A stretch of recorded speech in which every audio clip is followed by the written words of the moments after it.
Hello friends, आप लोग कैसे हैं? आई होप आप लोग बहुत अच्छे होंगे। तो आज हम लोग पढ़ने वाले हैं क्लास 8 का जो चैप्टर नंबर 2 है, सूक्ष्मजीव मित्र और शत्रु का टोटल जो एमसीक्यू है उसे।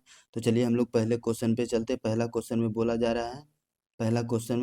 रहा है कि निम्नलिखित में से कौन सा जीव केवल परपोषी कोशिकाओं के ही भीतर जनन करता है? ऑप्शन ए जीवाणु, ऑप्शन बी विषाणु, option C amoeba, option D फफूंदी। तो कौन सा हम लोग का सही होगा? ऑप्शन नंबर बी, जो कि जीवाणु है, परपोषी कोशिकाओं में ही जनन करता है। तो चलिए अगले क्वेश्चन पे चलते हैं। क्वेश्चन नंबर 2 में, ऐसा मानव रोग जो विषाणु के कारण उत्पन्न होते हैं। Option A typhoid, option B influenza, option C पेचिस, ऑप्शन डी हैजा। तो कौन सा होगा हम लोग का? बी, जो कि इन्फ्लुएंजा जो है विषाणु के कारण होता है। चलिए तीसरे नंबर क्वेश्चन पे, परपोषी की कोशिकाओं के भीतर मौजूद रोगजनक सूक्ष्मजीव किन औषधियों से मर जाते हैं? ऑप्शन ए दर्दनाशक औषधियां, ऑप्शन बी प्रतिरक्षी औषधियां, ऑप्शन सी प्रतिजैविक औषधियां, ऑप्शन डी वैक्सीन। तो कौन सा हम लोग का होता है? एंटीबायोटिक के कारण होता है, एंटीबायोटिक्स के कारण होता है। ऑप्शन बी में एंटीबॉडी दिया, जो कि नहीं होगा। ऑप्शन सी नंबर होगा हम लोग का सही, एंटीबायोटिक के कारण जो है परपोषी कोशिकाएं के भीतर मौजूद रोगजनक सूक्ष्मजीव जो कि इस औषधि के कारण मर जाते हैं। तो चलिए चौथे नंबर क्वेश्चन पे हम लोग चलते हैं। लाइकेन के भीतर सहजीवी संबंध बनाने बनाने वाले दो सूक्ष्मजीव कौन से होते हैं? ऑप्शन ए में फफूंदी और प्रोटोजोआ, ऑप्शन बी में शैवाल और जीवाणु, ऑप्शन सी में जीवाणु और प्रोटोजोआ, ऑप्शन डी में शैवाल तथा फफूंदी। कौन सा हम लोग का सही होगा? शैवाल तथा फफूंदी यानी कवक, फंगस। तो चलिए पांचवें नंबर क्वेश्चन पे, ब्रेड बनाने के दौरान उत्पन्न होने वाली गैस कौन सी है? ब्रेड बनाने के दौरान हम लोग को कौन सा गैस उत्पन्न होता है? Option A oxygen, option B carbon dioxide, option C nitrogen, option D जो है सल्फर डाइऑक्साइड। कौन सा हम लोग का? बी कार्बन डाइऑक्साइड, जो कि सही है, 5 का बी। चलिए छठे नंबर क्वेश्चन पे, वह रोग जो एक प्रोटोजोआ प्राणी द्वारा उत्पन्न होता है और कीट द्वारा फैलता है, उसे क्या कहते हैं?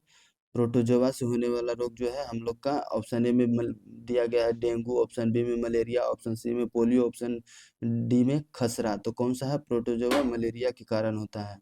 तो 6 का हम लोग का बी, जो कि सही होगा। चलिए सातवें नंबर क्वेश्चन पे, पहेली ने अपने बगीचे में 2 गड्ढे ए और बी खोदे। उसने खेती से कुछ बचे कुचे अंशों को पॉलीथीन की थैली में भरकर एक गड्ढे में डाल दिया। उसने वही वो उसने उन्हीं चीजों को पॉलीथीन की थैली में भरे बगैर ही बी गड्ढे में डाल दिया। बाद में उसने दोनों गड्ढों से ढक दिया। 1 महीने के बाद उसने क्या देखा?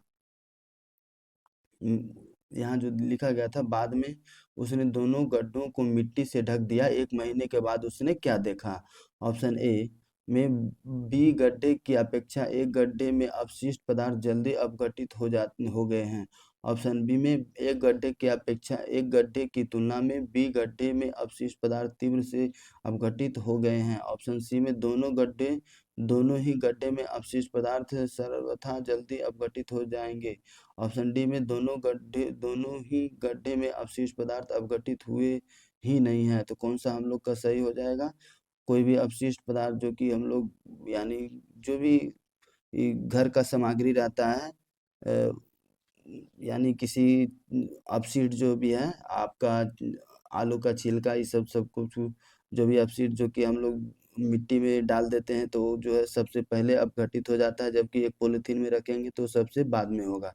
तो कौन सा ऑप्शन हम लोग का सही होगा? ऑप्शन ए में बी गड्ढे की अपेक्षा एक गड्ढे में अपशिष्ट पदार्थ जल्दी अपघटित हो गए। नहीं, ऑप्शन ए में जो दिया बी में दिया गया है, एक गड्ढे की तुलना में बी गड्ढे में अपशिष्ट पदार्थ तीव्र गति से अपघटित हो गए हैं। तो कौन सा हम लोग का सही होगा? ऑप्शन नंबर बी, क्योंकि बी में जो बी का जो है हम लोग को मिट्टी में डाला गया था।